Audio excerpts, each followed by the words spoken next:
Exclusive next level webinar out of Asia.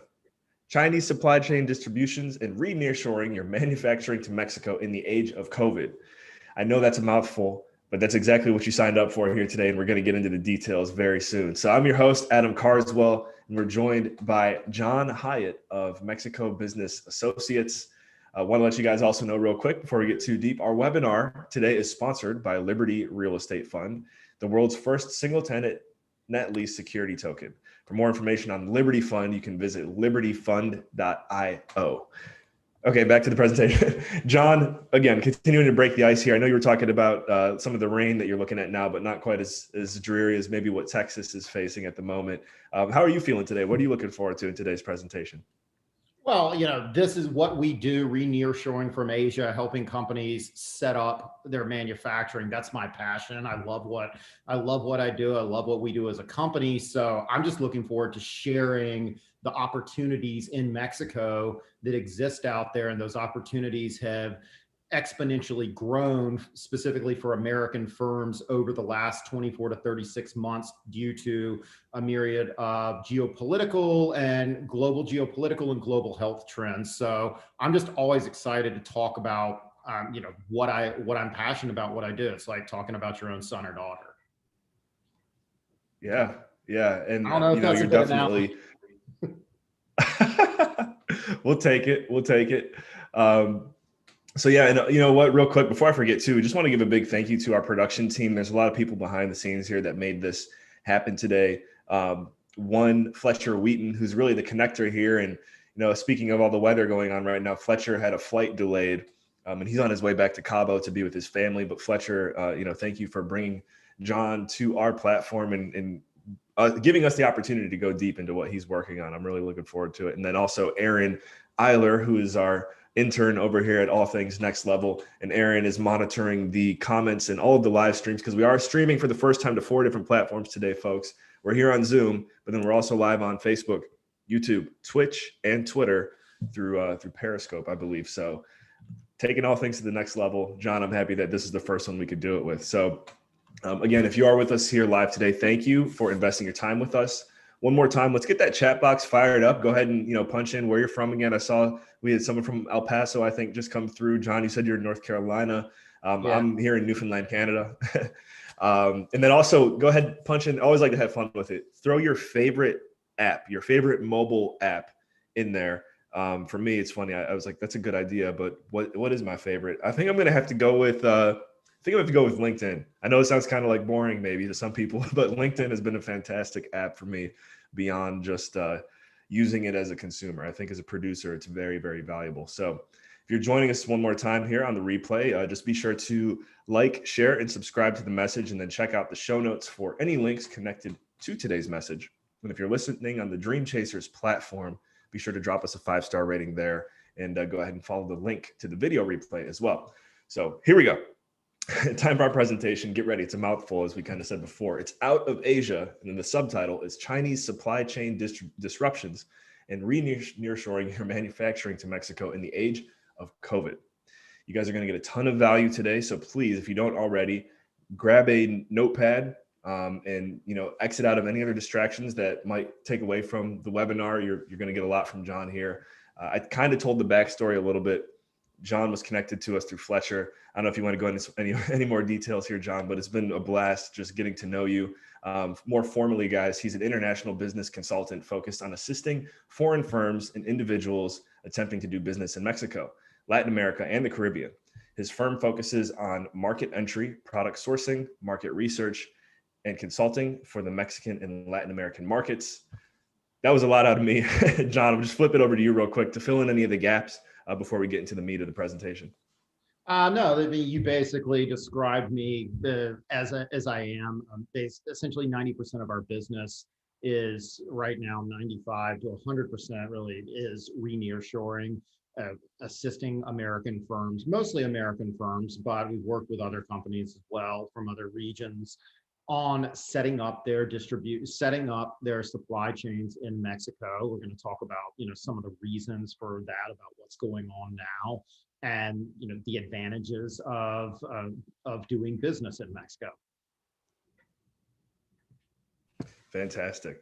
Yep. So there you go, guys. That's what we're getting into. Want to remind you one more time that, we're going to be using the Q&A when John's done with his presentation, say anywhere from, John, we talked about this before, but probably around 20 minutes of presentation. So just make sure along the way, if you do have questions, punch them into the Q&A box here on Zoom. If you're on another platform, as we mentioned, just go ahead and type in the comments if you have any questions, and we'll get those addressed at the end of the presentation. So here we go. One more time. If you're with us here live on Zoom, we, thank you for going above and beyond to be with us here. Get those reaction emojis going, the clapping hands and the thumbs up and the party emoji. Give it up for John Hyatt, ladies and gentlemen. Oh, thank you. I wasn't expecting a virtual applause, Adam. You got it, man. First of all, Adam, it's been great getting to know you and Fletcher over the last couple of months. Yeah, this was an awesome connection that we were all able to make and form some synergy between the three of us. So really looking forward to being here. Really glad to be here. And as we said, just to discuss the benefits, the reasons for, and the overall benefits of attempting to setting up your manufacturing supply chain in Mexico as opposed to other countries. And Adam, I just want to go ahead and let you know while I'm speaking, I'm going to talk for about 20 minutes to half an hour. If I get into something where you just feel a bunch of questions are coming up, are starting to come up, or if there's something that's really curious that you've been reading about or hearing about on the news or whatnot, feel free to interrupt me and stop me and say, hey, how about that? Because I think sometimes, I know we want to save most of the Q&A for the end, but sometimes I think it's good to just take a quick break and say, well, why don't we talk about this a little bit more? Sure. Yeah. Thanks for bringing it up. So there you go. There you go, guys. You heard as well. If you want to cut John off at any point and go deeper, just punch it in the chat box or the Q&A, and who knows, maybe we'll dive into it a little bit earlier. So thanks for letting us know that, John. Once again, it's all you know. Okay. Thank you so much, Adam. So I can go ahead and share my screen. Yep. Should be able to. Okay. Just a second. This is always the most fun part of any webinar, getting the screen share. Sharing the screen? Yeah. You're going to how do we go back? How do we fill the dead air here? Thank you for you made me the host, I think. Hold on. I think your co-host capabilities. It looks like you got some solid support from the crowd though, John. A lot of fans. There we go. Appreciate it. Okay. All right, as we talked about, we titled this "Leaving Asia," but let's get the political correctness and the overall the indirectness out of the way. When we're talking about getting out of Asian manufacturing, we're talking about getting out of China. That's where everyone is manufacturing. I mean, yes, some things are going on.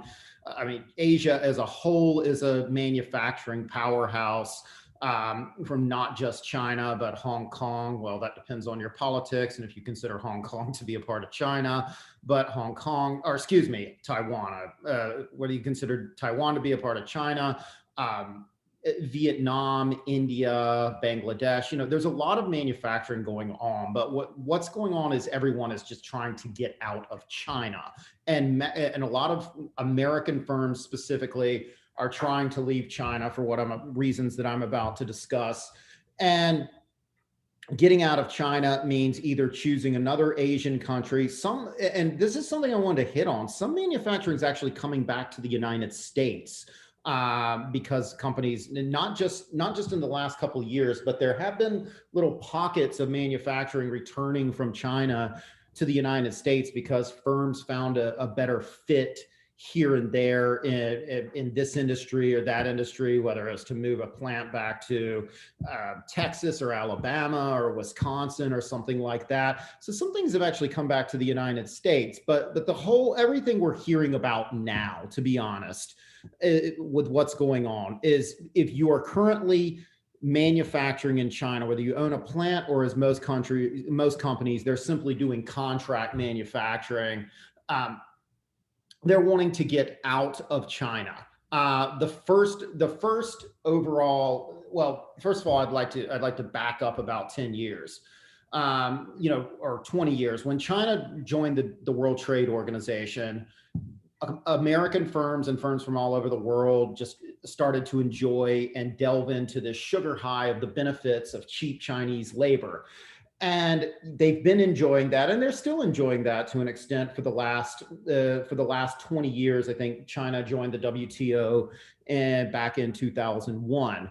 But as little by little, the cost of Chinese labor, and I'm gonna show you an example with a physical aid here in a few minutes. The cost of Chinese labor has been increasing, and American firms and Western firms in general have been wanting to look at other supply chain options that are closer to home, that are just going to be more convenient, as opposed to that 15-hour flight and staying up, if you're in the States or Canada, for example, up at 3 a.m. talking with your Asian suppliers and all of that stuff. A lot of these are some of the advantages of moving to a country like Mexico. So there have been these problems with, or these quote inconveniences about manufacturing in China.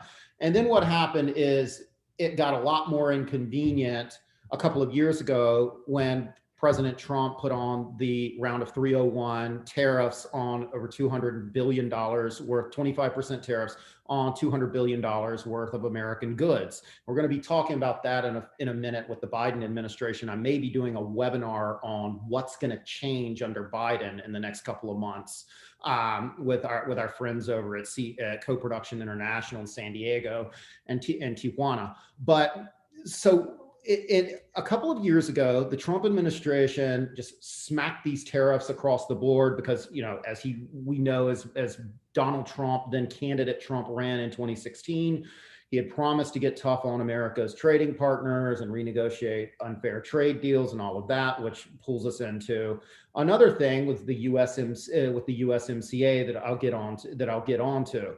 But basically, what has happened over the past 24 months is you've had three main factors that have turned manufacturing in China from being an inconvenience that you would like to get out of to an absolute nightmare that you have to get out of. And really the only advantage to manufacturing, or well, I won't say only, but one of the very few advantages to manufacturing in Asia or in China right now is just rock bottom price in a lot of goods and overall expedition. And sometimes it can be more convenient and get done quicker than in a country like Mexico. And we're going to get into that. But essentially, three main factors over the past 24 months have turned this inconvenience into a nightmare. First of all, the trade war with the 25% tariffs. Second of all, as Trump had threatened to pull out of NAFTA, and then renegotiated NAFTA and turned it into the USMCA. To be honest, there are very few differences between NAFTA and USMCA. I've done talks and webinars about that. Some of my videos on LinkedIn. There are a few little, essentially there are a few minor changes, but in a nutshell, it's the same trade deal. But so why did that make Chinese manufacturing less attractive? Because USMCA eliminated all of this uncertainty that Donald Trump had caused starting in 2016 when he ran as president, because you saw all sorts of things like the dollar went up because of uncertainty, especially against the Mexican peso. And so that eliminated this uncertainty, and you saw USMCA is going to be here to stay. And then now the third thing that has really created a mess with Chinese manufacturing is the whole COVID-19 situation. Not only did COVID-19 come out of China, and a lot of American firms and politicians are rather irate about the fact that they think the Chinese withheld information and were dishonest. I really don't want to get into that.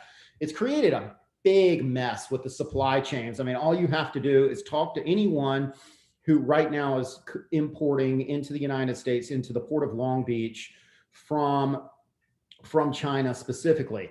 I mean, there are sometimes ships sitting out there in the Pacific several miles off of the coast of Southern California, just waiting for weeks at a time to be able to get into the port because of all sorts of disruptions as a direct result of COVID. And and this is the thing you have to look at when you're thinking about re-nearshoring or switching your supply chain or making your supply chain more flexible or diversifying, is, what are my lead times? Time is money. And people have always been sick of the 6-week lead time for things coming out of a country like China, as opposed to manufacturing right next door, where, things can be in your warehouse within less than a week. But now that 6-week lead time has turned into a couple of months. And now people are talking about they're having back order, they're having cancellations, they're having canceled orders, which means they're laying people off, they're losing money. This is the COVID has really created, in my opinion, more of a mess than the Trump trade war. It really caused American firms and the world to rethink this overdependence on the Chinese for manufacturing. And that's one, if there's one thing, and like I said, I'm probably going to be giving a webinar on this in the next 30 to 60 days. But there's one thing that Americans are actually politically united on. It's in some way reducing our overdependence on the Chinese. For manufacturing. You talk to fans of Donald Trump and they say, well, he did right with the tariffs. You talk to people who hate the president or the former president, say, well, we don't agree with the tariffs and the way he went about this, but this was the right thing to finally start to get tough on China. That's if there's one thing we're united on in this era of political division in the United States, it's at least not necessarily to harm China, but to reduce our dependence on China. So that's really what's been going on and what has led this interest and sparked this interest in Mexico. And then I would argue Donald Trump did good for Mexico, not just with the China trade war, but he brought Mexico into the news because he would not shut up about NAFTA.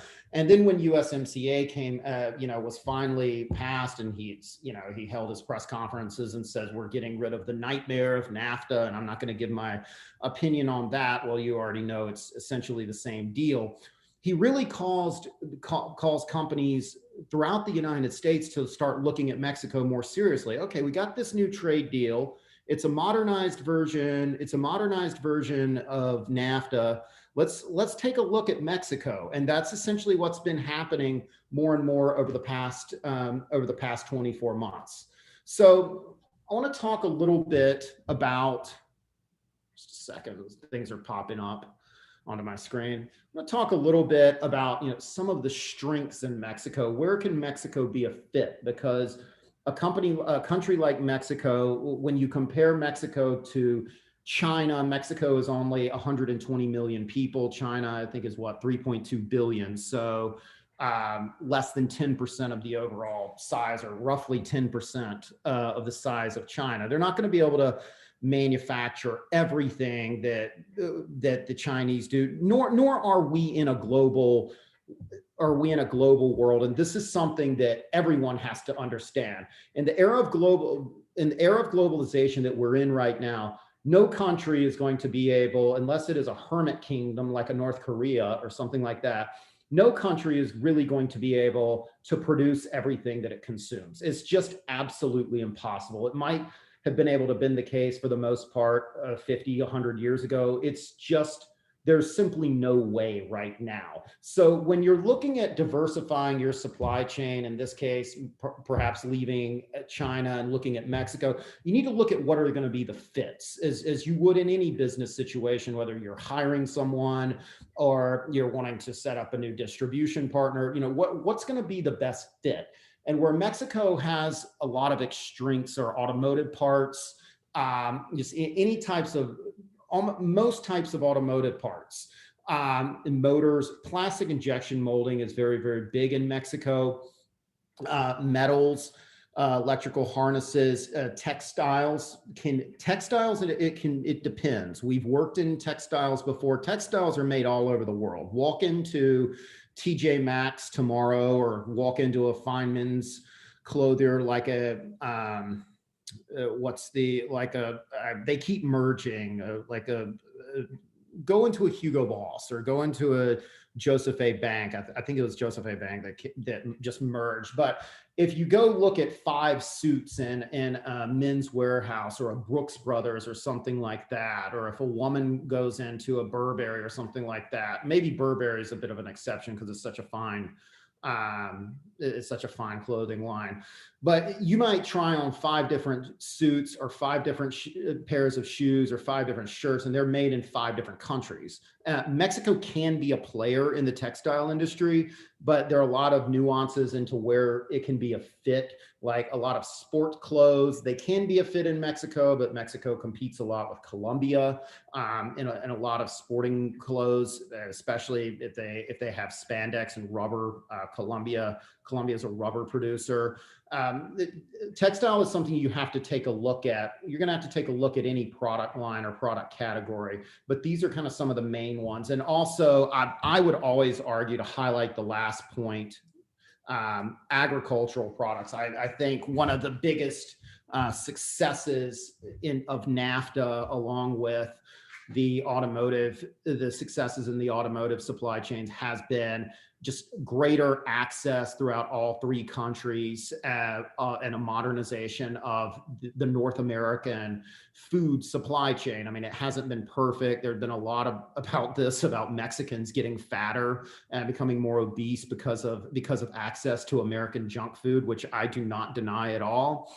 But at the end of the day, Mexican producers of a lot of tropical fruits and a lot of things that we can't grow in the United States in our winter months, we're able to gain access to the U.S. market. I always talk about, when I was a kid, tomatoes were terrible in the wintertime. You never bought tomatoes at the grocery store in the wintertime in the United States. But I mean, they were greenhouse tomatoes. They were just awful. But now a tomato in the wintertime, is it as good as a homegrown tomato from right down the road here in North Carolina in July?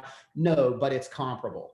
So that's been, and U.S. commodity farmers, corn, wheat, soybean farmers gaining access to Mexican markets. It's really been a huge success across the board. So getting away from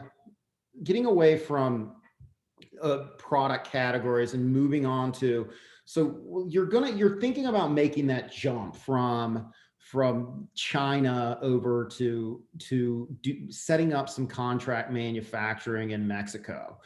So what are some of the differences and what are some of the things that you're going to need to consider? I'll first start with culture, since I co-edited a book on this, on the business culture in Mexico. And, Mexico is a culture, what you would call a high context culture, where people tend to value relationships as opposed to brute content. And suppliers are going to have to like you. There's going to have to be a bit more personal face-to-face contact in a country like Mexico when trying to set up distribution. We always have our clients when trying to set up manufacturing, you're always going to have to, in 9 out of 10 cases, come to Mexico and meet with suppliers. We're going to take you with us, because even if you're wanting to give them your money, if they don't like you, if they don't feel comfortable with you, they're simply not going to do business with you. That's the way it works in most of Latin America. It even works that way in lots of the parts of the rural Midwest in the United States, or here in the rural Southeast. I mean, you can hear, of the some of the stereotypes. Oh, farmer from Alabama didn't want to do business with the guy from New York. He thought he was a cocky New Yorker and he just didn't want him even on his property. Yeah, that kind of stuff happens. And so you're going to have to develop a personal relationship in most cases in doing business in Mexico. Negotiations tend to be more driven and drawn out. Our sourcing process can sometimes take just our whole negotiation process can take 2 or 3 months, just because of the way, part of it's the culture and part of it is the way Mexicans quote, and how we have to go back to the drawing board and do a cost analysis in a factory. And I'll get into that in a few minutes, but those are just some of the general differences that you're going to encounter. And also you can't just consider landed cost in Mexico. What's your landed cost into your warehouse? Because sometimes Mexico might be 25% more expensive, but once you factor in that 25% more expensive, let's say you've got a product line that it's $100 landed into your warehouse in Kansas City and $125 landed into your warehouse in Kansas City, China versus Mexico.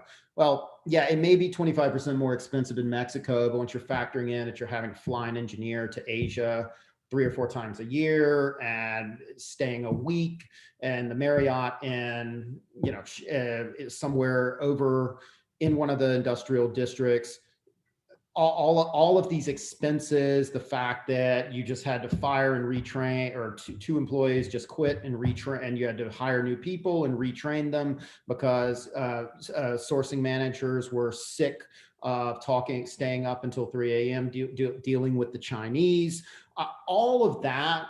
And then your last order that got canceled that you lost $150,000 of revenue on because of the COVID mess of getting things into the United States from China. All of that big ball of wax has to be considered when making a decision of moving product to Mexico. Sometimes Mexico can just beat the Chinese or be cheaper, but more often than not, although it's getting a lot better, the Chinese, the landed cost is still going to be more competitive, but you have to look at that giant ball of wax of how much is this costing my company as a whole, and having to bring in full containers and more warehousing cost. All of that are decisions that a VP, that a CPO, that a COO, that a CFO have to look at when trying to analyze this decision. Okay, should we maybe think about moving a few product lines down to Mexico, see how it goes, and then move on. And then getting into that, the overall sourcing process in Mexico, it's not so turnkey the way it is in China. Manufacturers do not compete against each other the way they do in China. There's no Alibaba. We get that every week. People call us and they say, we called you guys because we looked for databases like Alibaba and there's nothing in Mexico. And that it's funny because it's true. And we have access in many cases to manufacturers that you're probably never going to find on Google or searching Mexican government databases or something like that. So the entire process in Mexico is different. First of all, it's locating suppliers through our approved vendor lists that you may not have access to, and then RFIs with the suppliers, and then an RFQ process, visiting suppliers. As I talked about, the cultural differences. We will have to make at least 1 or 2 meetings, appointments in person with the Mexican suppliers on your behalf, on a client's behalf, prior to bringing the client down to meeting with them, to get that supplier comfortable and the supplier and the client understanding one another.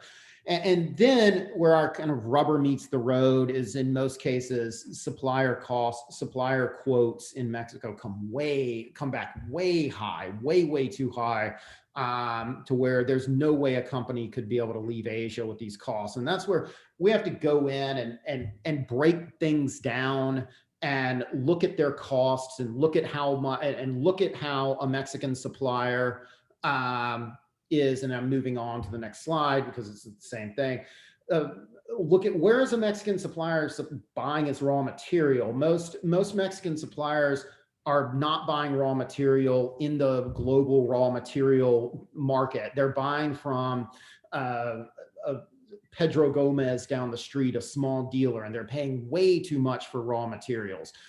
Their overall internal costs, a lot of Mexican suppliers aren't even sure of their overall internal costs. And our team of engineers and my partner, German Dominguez, can go in and look at and do a cost breakdown analysis of a Mexican factory's overall cost and start seeing ways where they can cut costs and then cut that quote down and get that factory down and competitive to where a US importer can do business in Mexico. All of these things are all part of this process that is far more tedious in Mexico versus China. And going back, I have a quick example.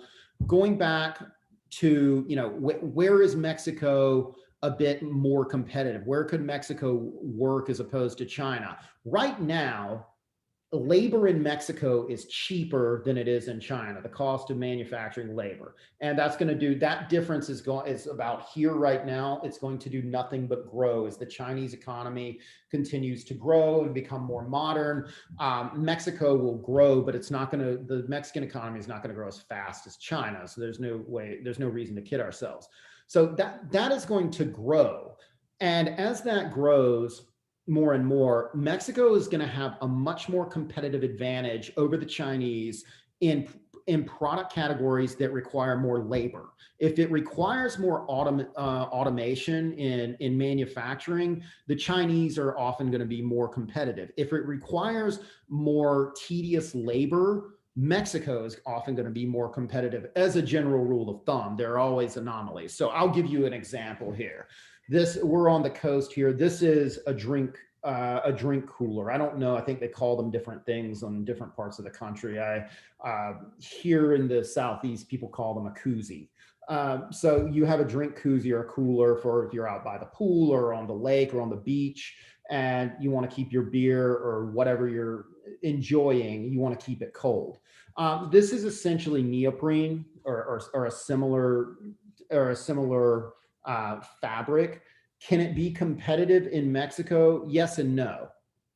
This is a very simple manufactured product that doesn't really require much labor. This is a large automated process, and no one is going to manufacture a couple of hundred of these things. They give these things out at trade shows like they give out pins. You go to any company picnic and they've got hundreds of them. This is a mass-produced, automated item.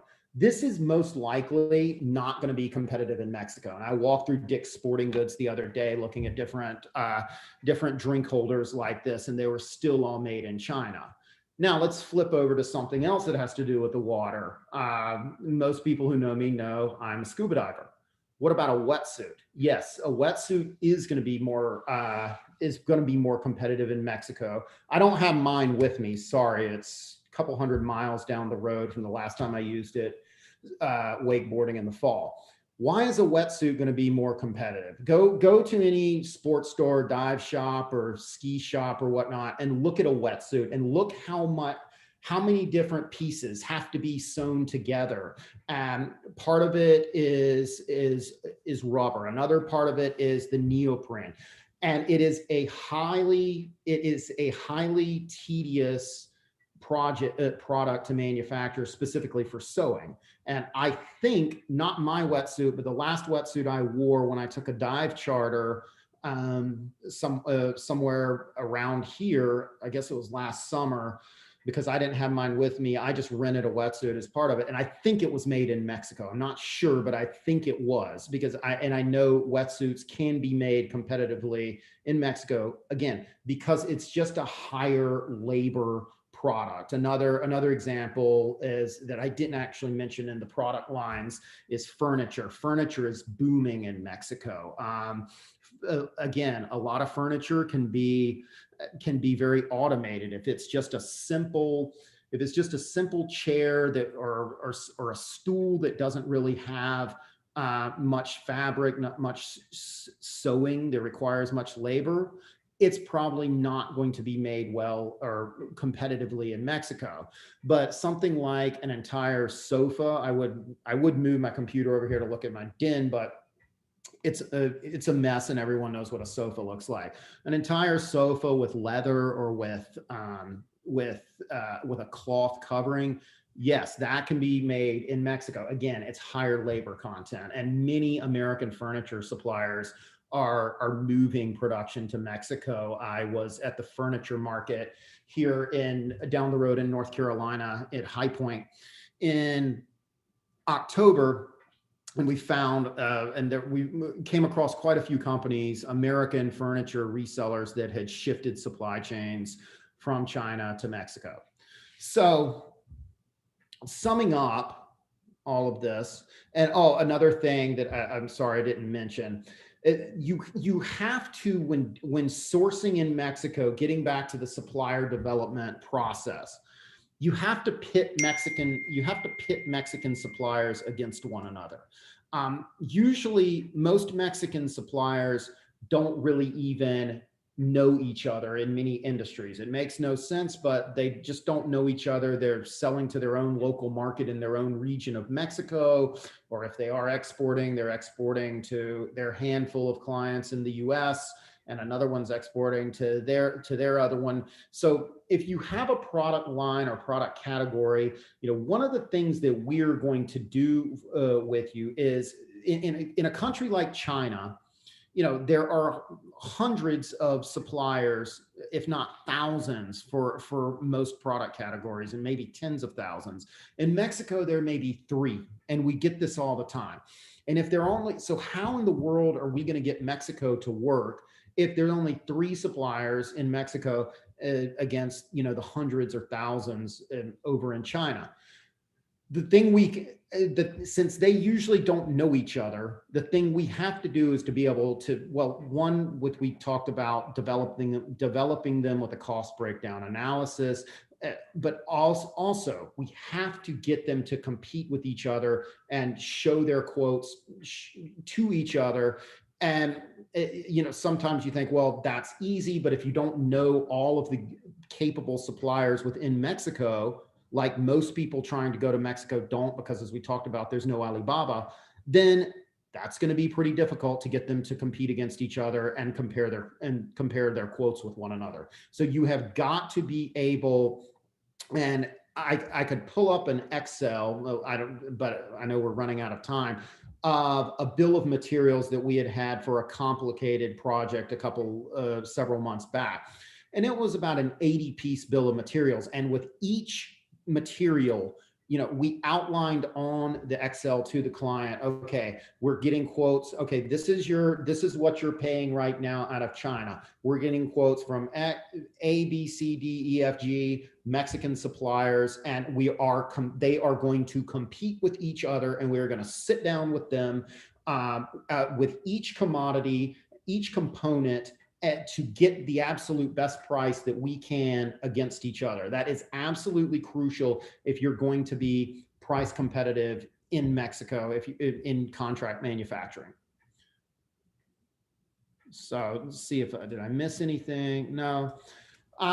Just wrapping things up, and I know we got about 15 minutes for questions if there are any, Adam. Yep. Again, Mexico can be very solid for your manufacturing process. It's going to take more time than setting up manufacturing in an Asian country or in the United States, or if you're going to source something from even a super high cost country, a high tech component from Germany, let's say. It is going to be less efficient. That's just the way the manufacturing ecosystem works in Mexico. But if you're willing to roll up your sleeves and do the heavy lifting and get things set up and do your homework and understand, like I gave the wetsuit and the furniture, some of the furniture examples, and say, yes, there are suppliers that can do this and can do this competitively in Mexico. Let's play ball. Let's go to work with them. And, then Mexico can be very successful if you're willing to do your homework, cross your T's and dot your I's, and be a little bit patient. And then you can get, 6-8 months down the road, once production starts, you can start migrating more and more things away from China and, get that headache, get that get that Chinese monkey off of your back, I guess you could say. I don't know. Was that politically incorrect or something? Just keep going, man. You're good. No, that's, I was like Asian monkey, Chinese monkey. So anyway, well, whatever, I said it. So, no, that's pretty much it. So I'd love to see what people have to say out there about all of this. Yeah, fantastic presentation. Okay, cool. There you go. Got the screen share. Yeah, we had a lot of questions coming through too as well. I think for me, it's real. What was really powerful was how you kind of talked about, the maybe what's thousands of different competitors on the Chinese end compared to on the Mexican side. It's like you might have three or four Right. people. That's just crazy from a size perspective. And I think that it sounds like, if you have the relationships, then you can totally create the advantage for yourself by going through Mexico. So that's what we got you here. A lot of questions coming through. Want to let everyone know here that we only have about 10 minutes for Q&A right now. However, if you have joined us here live, or if you are joining us on another platform live, just send us a message and we'll send you the Zoom link. If you're on the Zoom link, after we close down this presentation, we will do a 15-minute breakout with John. So you guys will get to interact with him directly, and any questions that don't get answered, you'll be able to ask him at that point. So I do want to start with the first question we had from Melissa. I know we did have a question from Jesus as well. Jesus, if you're still with us, would you mind copying and pasting that question over to the Q&A box? Would be helpful for us to keep things organized here.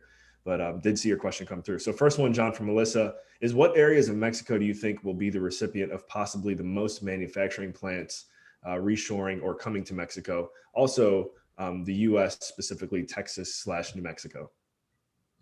Okay, yeah, that's a really good question. That's a whole nother webinar, to be honest. And Adam, Fletcher and I were talking earlier this week about a webinar that this is such a hot topic. I should be doing a webinar a month.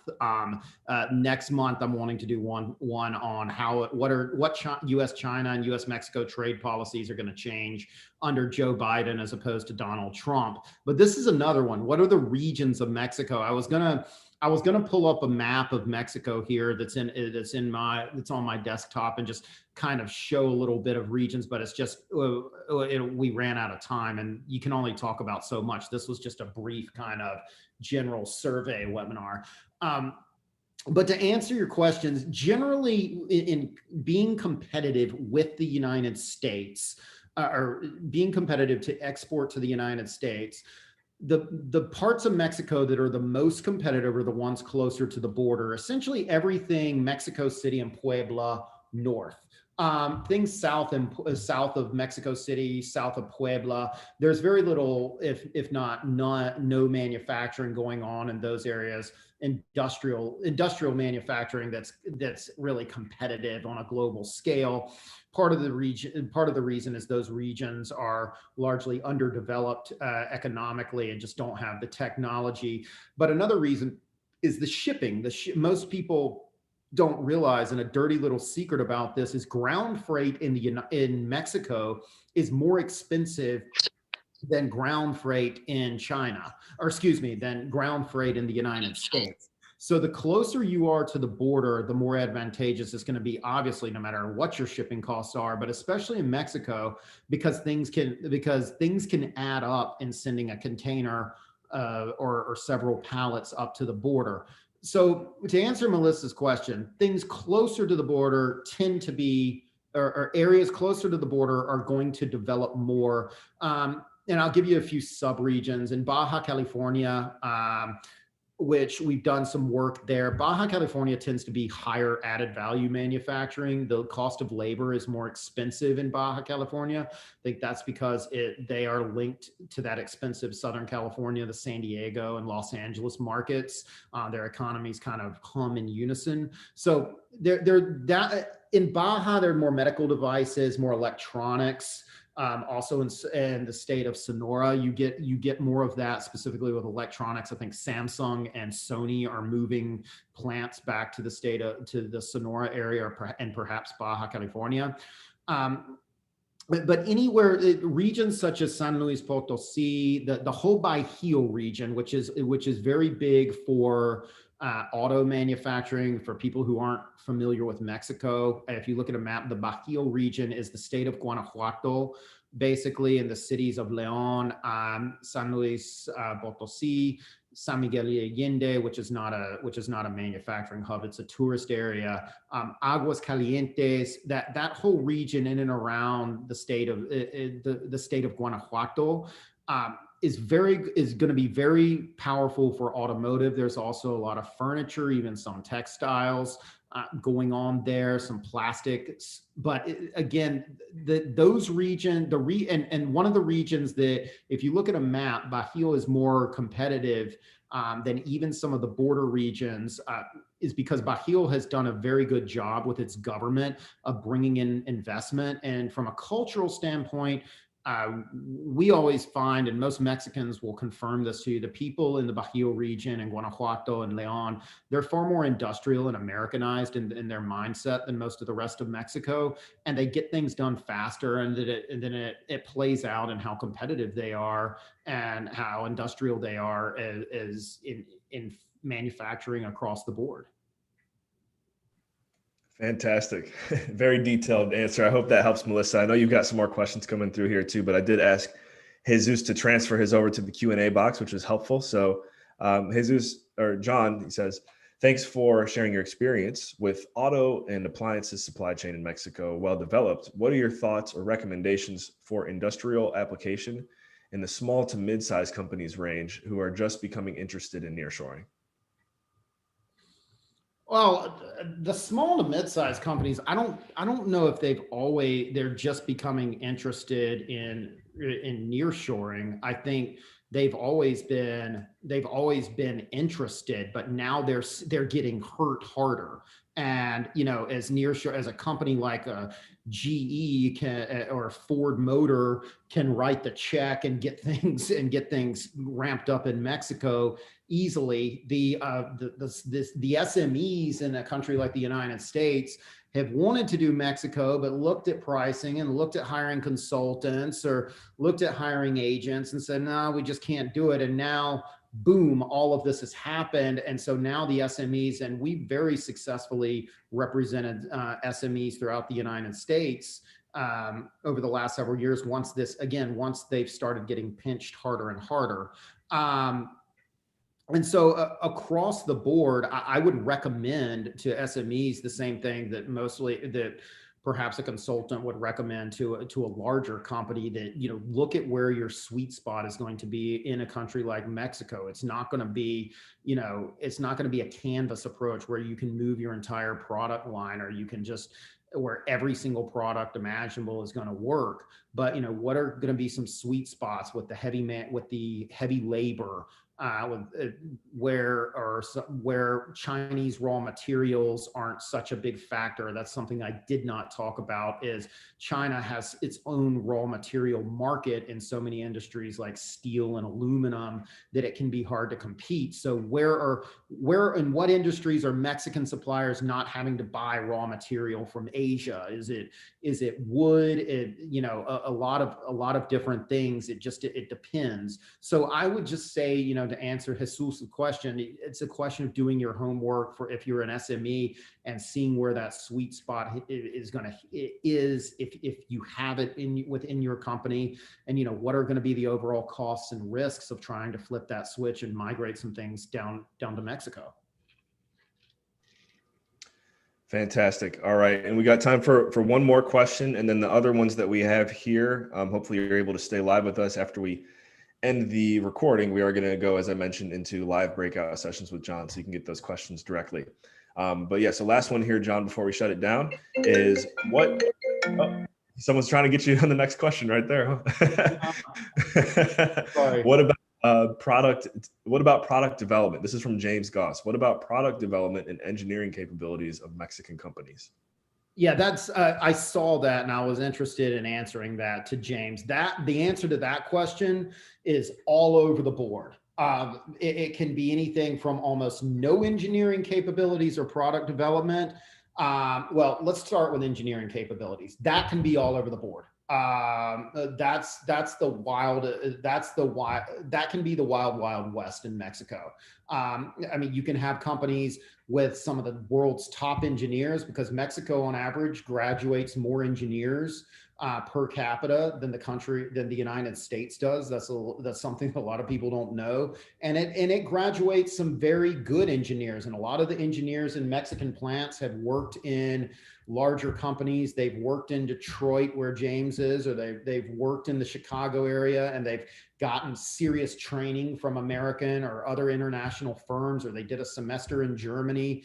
I used to teach at the Tec de Monterrey, where in Mexico City, where kids would almost always study at least a semester abroad when they were undergrads. So you can have some highly talented engineering teams within Mexican firms, and then you can have the opposite of just absolutely no engineering whatsoever, and then everything in between. So to answer that question, it's going to be a case by case. It's going to be a case by case basis of looking at the companies with a solid engineering staff. We try in our representation of clients, unless there are some anomalies to where we can't avoid it. We had this a couple of years ago in cabinets, but unless it's an anomaly like cabinet manufacturing, which is often a case in woodworking in general, with anything metal, plastic injection molding, things like that, you almost always want, you're almost always going to want the companies that do have the engineering capabilities. For product development, product development is almost non-existent, depending on how, James, depending on how you're asking that question. But to give a Mexican factory a product, or you just say, and we get this inquiry a lot, and say, hey, we went to Best Buy yesterday, and I went to Best Buy and I saw X, Y, or Z. I saw a camera. I want to make this camera in Mexico. Do you think we can find a Mexican factory that could take a camera, a nice Nikon camera, and make our brand? No, that's not happening. No, I mean, it can happen, but it's not going to happen just if you meet with a Mexican factory and say, make me a camera, a high quality camera that we're going to price on the market and sell on Amazon for half the price of a Nikon or a Canon or something. No, that's not going to happen with just you sending everything over to the factory and then letting them do their magic. That is a project like that, and it doesn't just have to be electronics. It can be other products. A project like that is a heavy reverse engineering project where you would have to come up with your own drawings. We can arrange to do those in-house, or we can refer you to a couple of engineering firms in the States, or do them through piggyback off an engineering firm in Mexico City, and get intense and get detailed 3D drawing, 2D and 3D drawings done of your product line. In this case, a camera. I'm using probably the most extreme example of something with so many technical components and a high-tech electronic product, and sitting down with Mexican suppliers and helping them developing that product on your behalf. A project like that is a minimum 12 to 18 months, something like that. So product development capability is generally non-existent within Mexican factories. Although, it can happen if you're willing to just really roll up your sleeves and slug it out for a while. Well said. There you go. Well, all right, ladies and gentlemen, thank you so much for investing your most valuable resource with us here today. That's your time. Here at Next Level Webinars, today we watched the presentation, Out of Asia, Chinese Supply Chain Disruptions and Re-nearshoring Your Manufacturing to Mexico in the Age of COVID. That was featuring John Hyatt. If you found value in today's message and you're with us here on the replay, be sure to like, share, and subscribe there as well. That really helps us bring on more high-level and next-level guests to future next-level webinars, just like John. So remember, you guys can follow up with John here. As I mentioned, we're about to do a breakout session, but then also, John, for anyone on the replay, the best way to get in touch with you is at your website? Yeah, or no, just write me on LinkedIn. I think everyone has my LinkedIn since you promoted this. Just drop me a message on LinkedIn. I think, did I not share it? I'm sorry. We'll have Aaron's here with us. Aaron, if you want to go ahead and put John's LinkedIn link in the chat, that'd be awesome. And yeah, any other closing words, John? No, thank you so much. It's been great. Again, thoughts and prayers go out to the people in Texas. And even speaking of Mexican manufacturing, northern Mexico is out of power with snow on the ground as well. So hopefully we're going to get this mess cleaned up. But it's been a wonderful hour. And thank you so much for having me, Adam. It's been great. I hope that I know this will be the first of many, my friend. Absolutely. Yeah, it's been a blast. And I know you're the dude with the information. And if I kind of send you one way, you'll keep in the best way possible, you'll keep talking. Like, that's good. You rather have someone who's going to over communicate than under. The next time in person, we're going to be talking over some beers with some ACC basketball here in North Carolina next winter. We'll all be vaccinated, and we'll get you to some basketball games. That's right. Yep. You'll see me in Wake Forest. I'm looking forward to that. So, yeah, guys, one more time, go ahead and connect with John on LinkedIn. Want to give a big thank you to our production team, Fletcher Wheaton, who kind of made this all happen. We couldn't get you here today, Fletcher. We hope you're doing all right. And then Aaron Eiler, who's our intern over here at Next Level Webinars. Thank you, Aaron, for all the help that you did behind the scenes. One more big thank you as well to our sponsor, Liberty Real Estate Fund, the world's first single tenant net lease security token. For more information on Liberty Fund, you can visit libertyfund.io. One more time, thank you to our audience. Looking forward to our breakout session coming up here, guys. You guys rock. Everyone, thank you for tuning in. My name is Adam Carswell. That's John Hyatt. And remember, in all you think, say, and do,